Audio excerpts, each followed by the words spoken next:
the impression that they're doing something right, yet they may not show solid results for a long time. They need a capacity for continuously adjourned gratification to survive a steady diet of pure cruelty without becoming demoralized. They look like idiots to their cousins. They look like idiots to their peers. They need courage to continue. No confirmation comes to them, no validation, no fawning students, no Nobel, no Schnobel.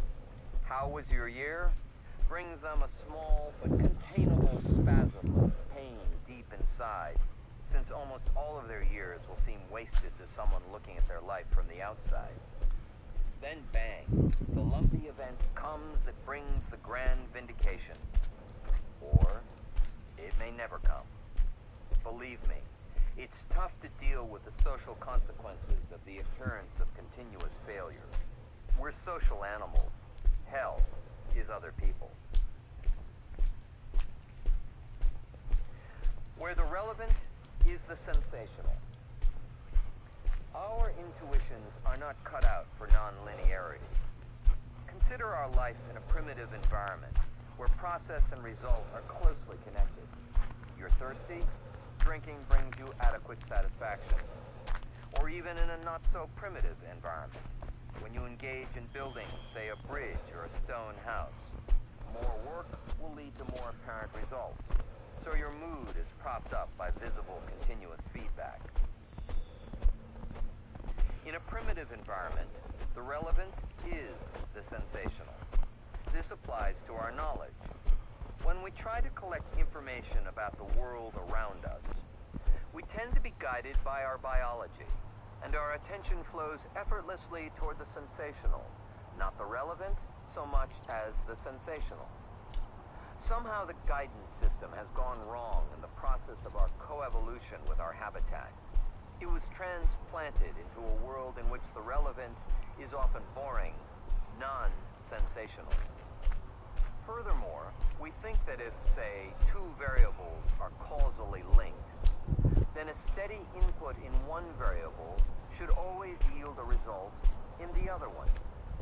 Our emotional apparatus is designed for linear causality. For instance, if you study every day, you expect to learn something in proportion to your studies. If you feel that you're not going anywhere, your emotions will cause you to become demoralized. But modern reality rarely gives us the privilege of a satisfying linear positive progression. You may think about a problem for a year and learn nothing. Then, unless you're disheartened by the emptiness of the results and give up, something will come to you in a flash. Researchers spent some time dealing with this notion of gratification. Neurology has been enlightening us about the tension between the notions of immediate rewards and delayed ones. Would you like a massage today or 2 next week? Well, the news is that the logical part of our mind, that higher one, which distinguishes us from animals, can override our animal instinct, which asks for immediate rewards. So we are a little better than animals after all, but perhaps not by much, and not all the time.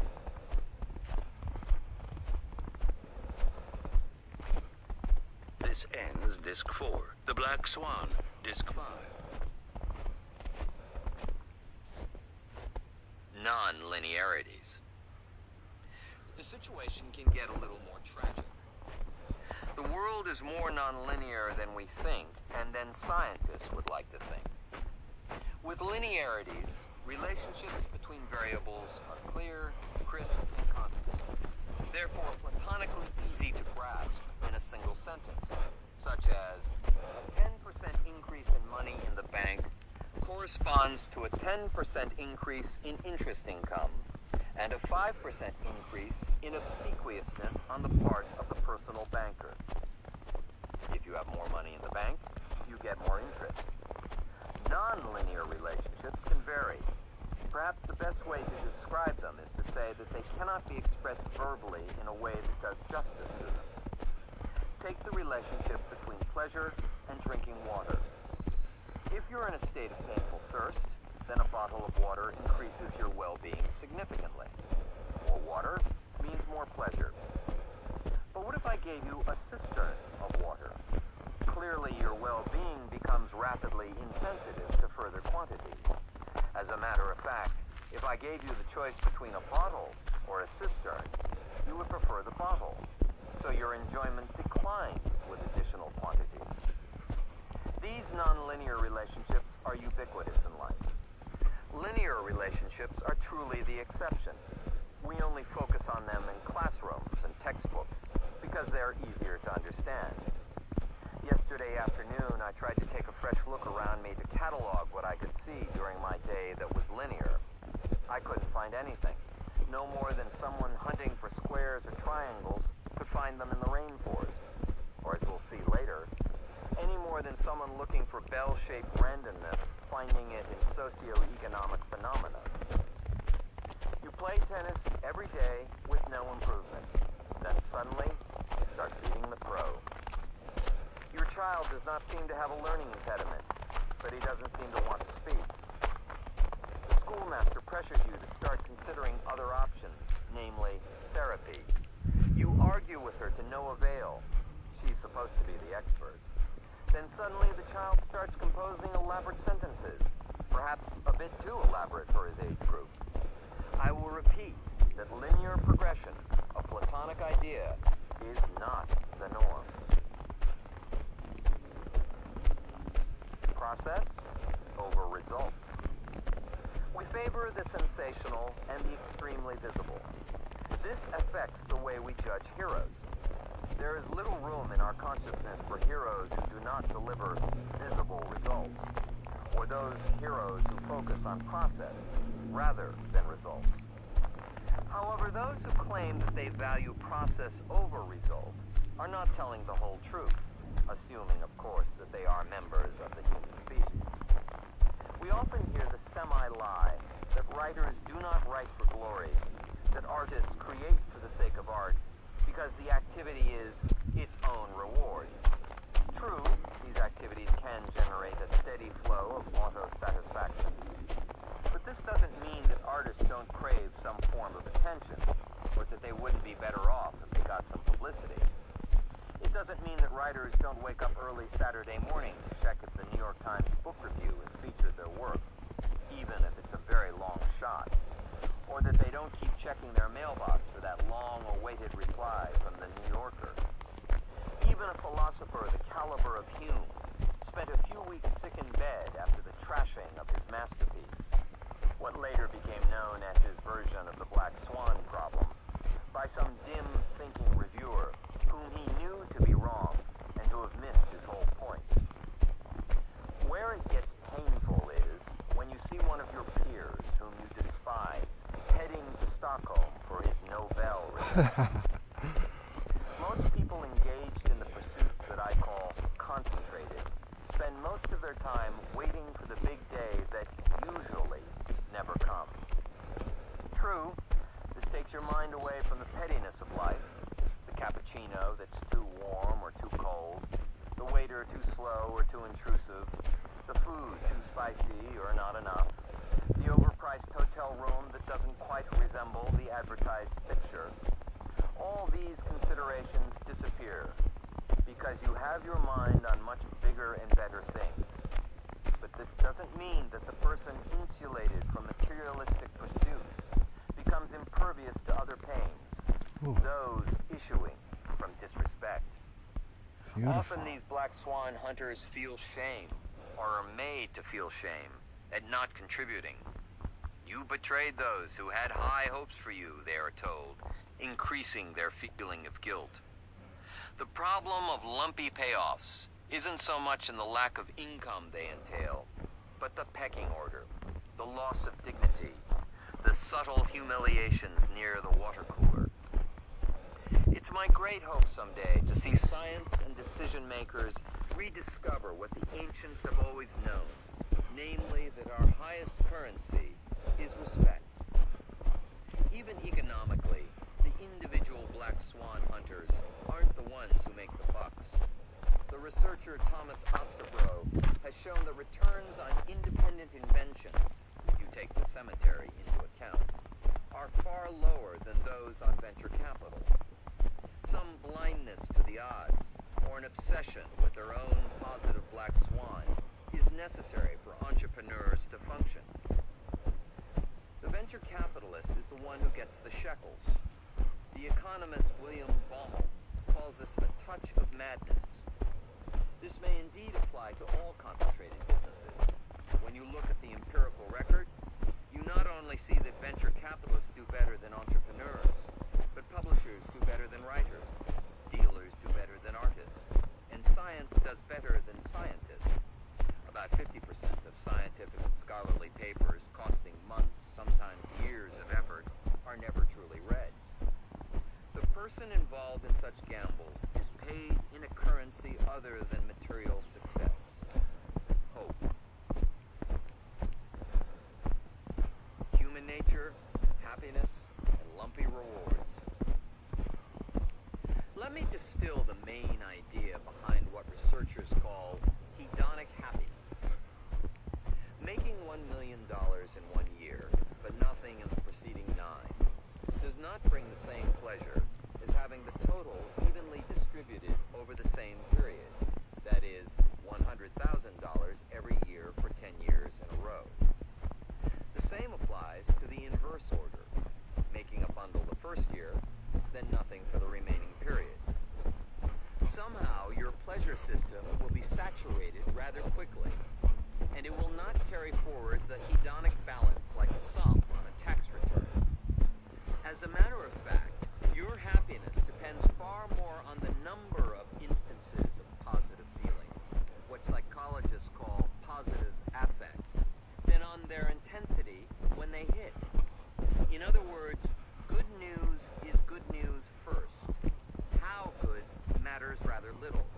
So to have a pleasant life, you should spread these small affects across time as evenly as possible. Plenty of mildly good news is preferable to one single lump of great news. Sadly, it may be even worse for you to make $10 million, then lose back 9, than to making nothing at all. True, you may end up with $1 million as compared to nothing, but it may be better had you got zilch. This assumes, of course, that you care about financial rewards. So from a narrowly defined accounting point of view, which I may call here hedonic calculus, it doesn't pay to shoot for one large win.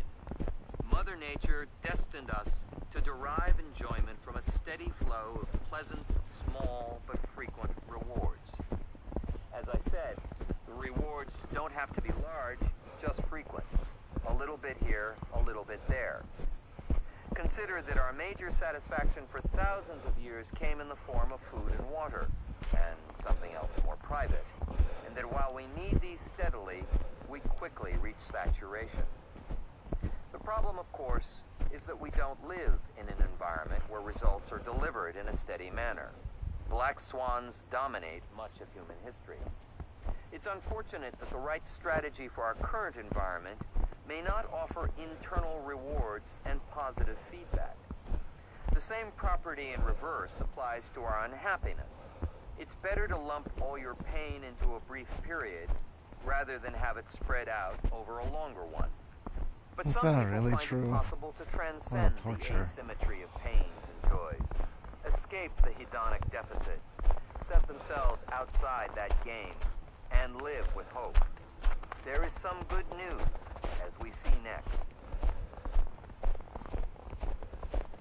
The antechamber of hope.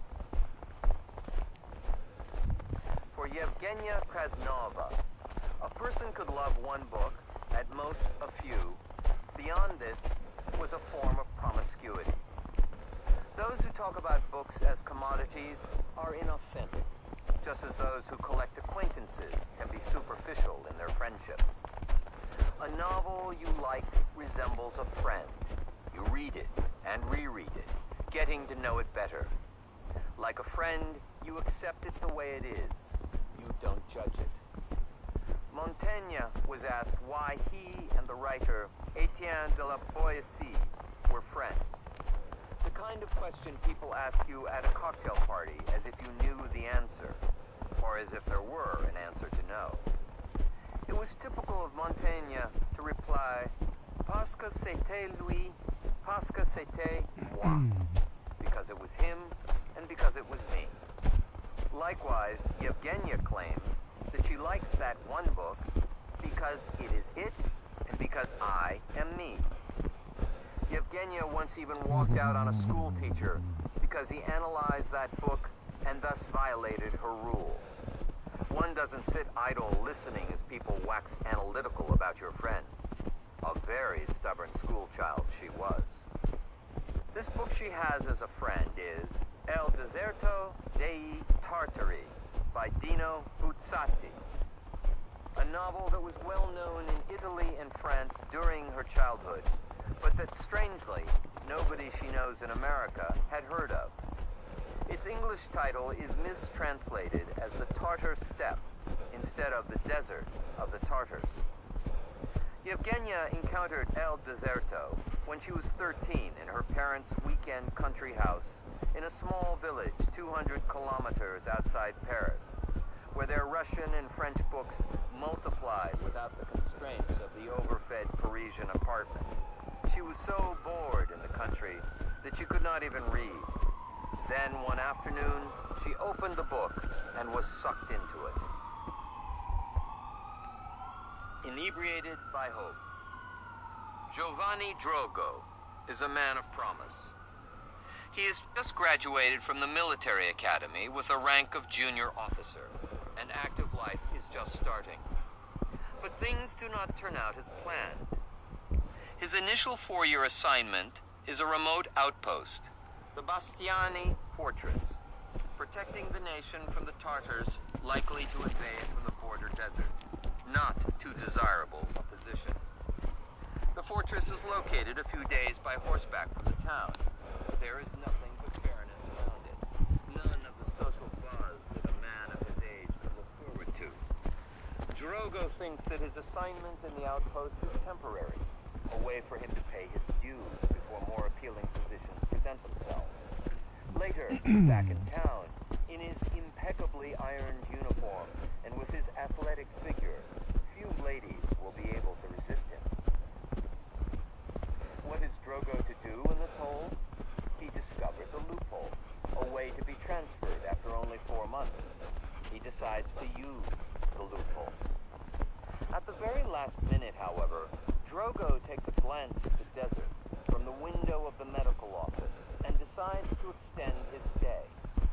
Something in the walls of the fort and the silent landscape ensnares him. The appeal of the fort in waiting for the attackers, the big battle with the ferocious Tartars, gradually become his only reason to exist. The entire atmosphere of the fort is one of anticipation. The other men spend their time looking at the horizon and awaiting the big event of the enemy attack.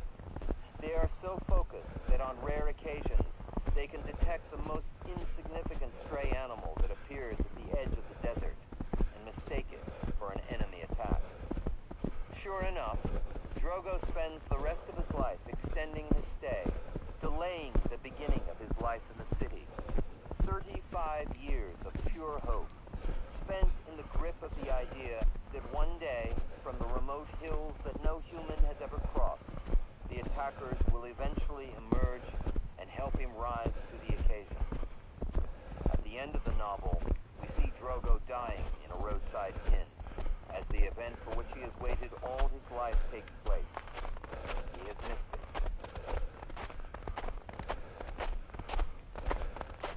The sweet trap of anticipation. Yevgenia read El Deserto numerous times.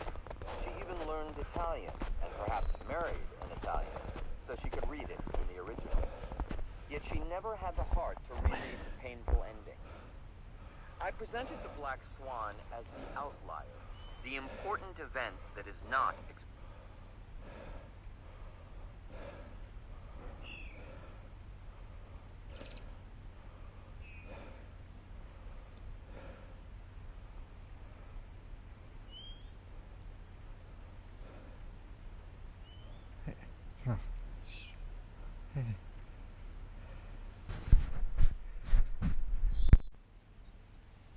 Italian, and perhaps married an Italian, so she could read it in the original.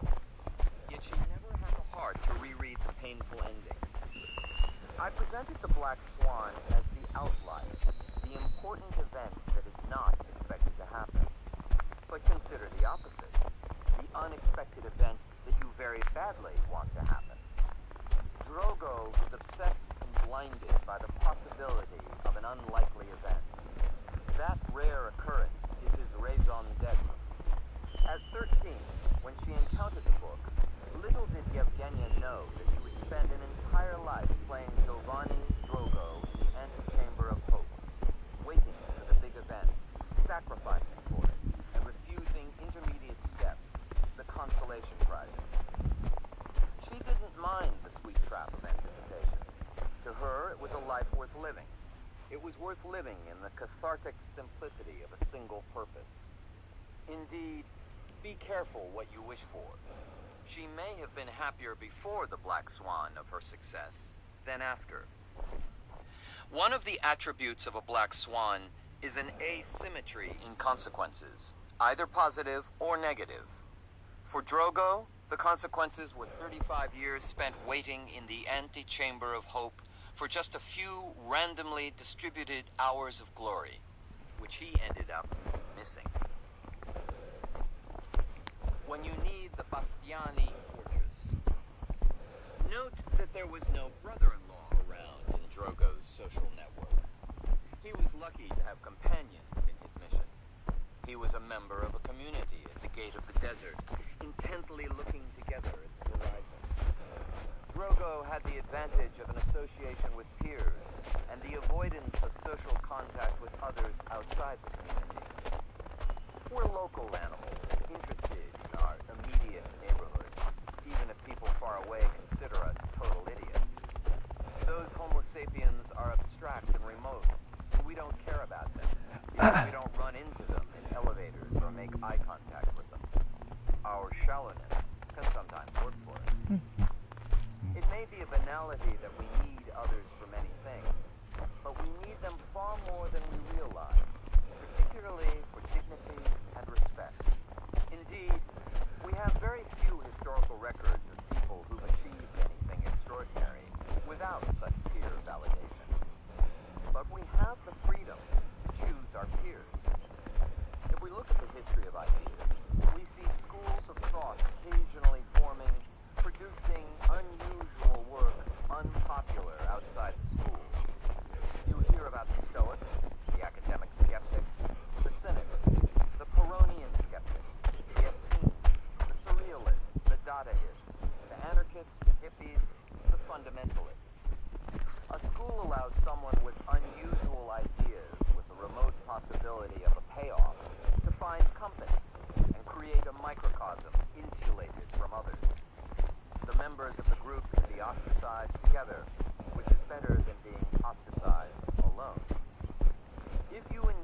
starts taking uncalculated physical risks, although he remains financially hyper-conservative, even paranoid.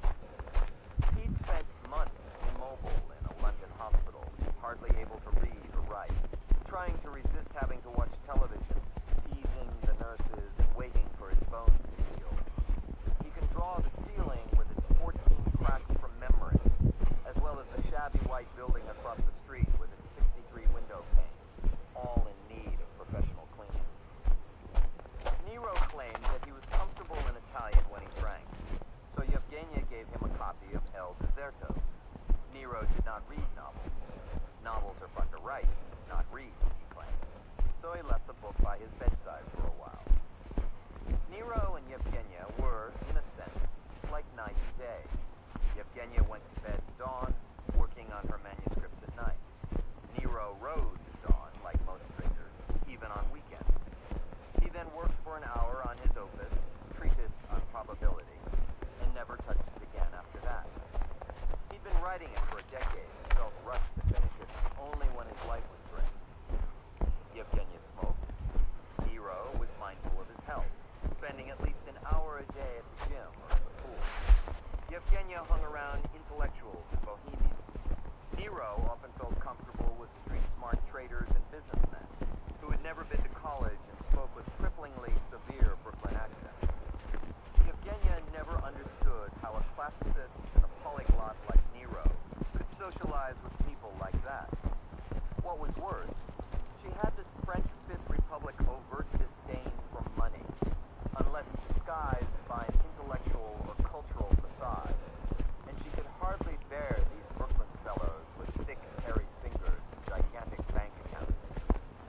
Nero's post-Brooklyn friends, in turn, found her snotty. One of the effects of prosperity has been a steady migration of streetwise people from Brooklyn to Staten Island and New Jersey. Temperature just went up. Nero was also elitist, unbearably so, but in a different way. He separated those who could connect the dots, Brooklyn-born or not, from those who could not, regardless of their levels of sophistication and learning. A few months later, after he was done with Yevgenia, with inordinate relief, he opened El Deserto and was sucked into it. Yevgenia had the prescience that, like her, Nero would identify with Giovanni Drogo, the main character of El Deserto. He did. Nero, in turn, bought cases of the English bad translation of the book and handed copies to anyone who said a polite hello to him, including his New York doorman, who could hardly speak English, let alone read it. Nero was so enthusiastic while explaining the story that the doorman got interested, and Nero had to order the Spanish translation for him, El Desierto de los Tartaros. Bleed or blow up. Let us separate the world into two categories.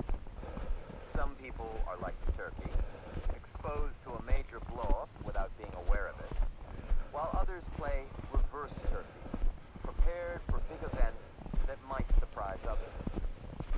In some strategies and life situations, you gamble dollars to win a succession of pennies while appearing to be winning all the time. In others, you risk a succession of pennies to win dollars. In other words, you bet either that the Black Swan will happen or that it will never happen. Two strategies that require completely different mindsets. We've seen that we, humans, have a marked preference for making a little bit of income at a time. Recall from before that in the summer of 1982, large American banks lost close to everything they had ever earned and more. So some matters that belong to extremistan are extremely dangerous, but don't appear to be so beforehand, since they hide and delay their risks, so suckers think they're safe. It's indeed a property of extremistan to look less risky in the short run than it really is. Nero called the businesses exposed to such blow-ups dubious businesses, particularly since he constructed whatever method was being used to compute the odds of a blow-up. Recall that the accounting period upon which companies' performances are evaluated is too short to reveal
changes in the world can produce extraordinarily large profits that pay back such bleed for years, sometimes decades, sometimes even centuries.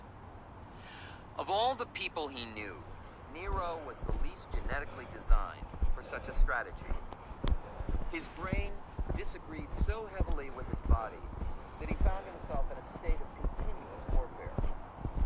It was his body that was his problem, which accumulated physical fatigue from the neurobiological effect of exposure to small, continuous losses, Chinese water torture style, throughout the day.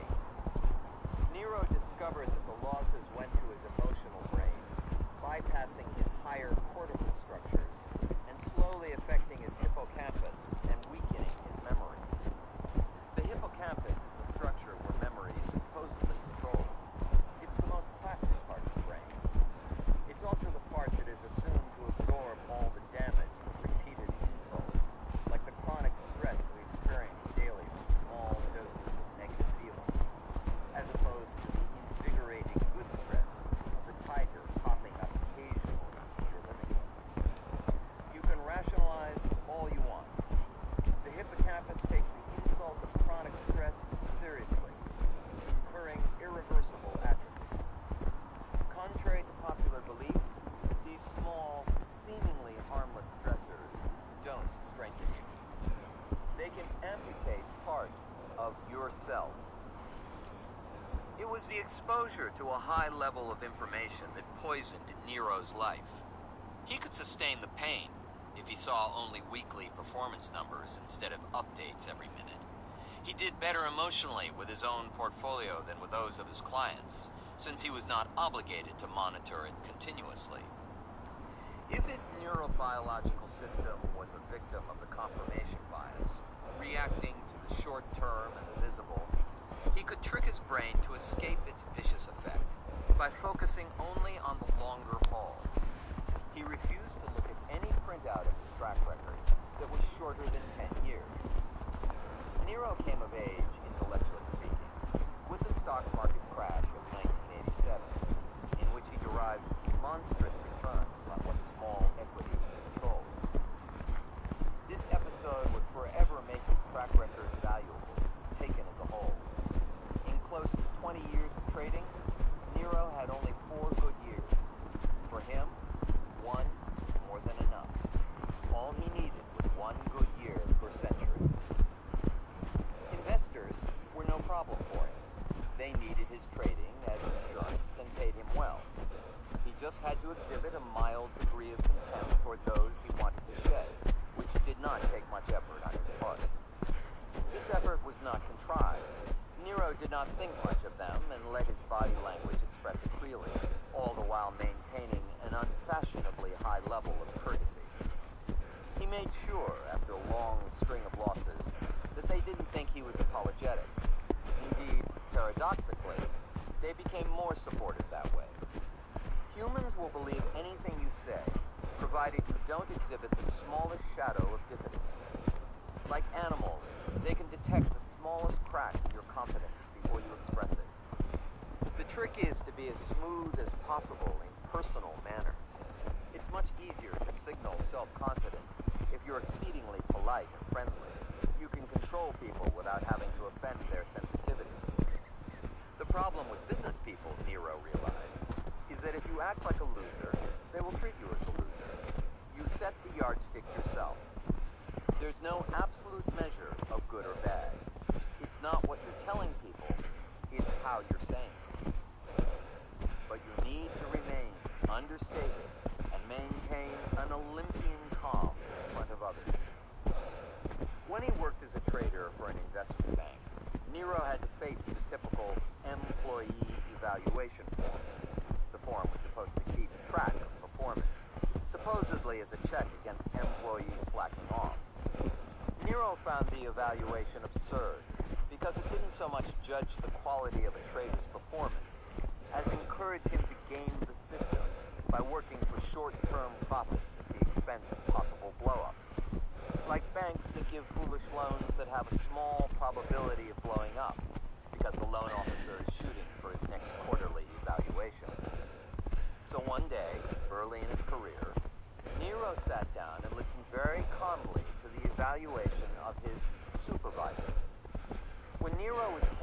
evaluation form, he tore it into small pieces in front of him. He did this very slowly, accentuating the contrast between the nature of the act and the tranquility with which he tore the paper. The boss watched him blank with fear, eyes popping out of his head. Nero focused on his undramatic, slow-motion act, elated by both the feeling of standing up for his beliefs and the aesthetics of its execution. The combination of elegance and dignity was exhilarating. He knew that he would either be fired or left alone. He was left alone.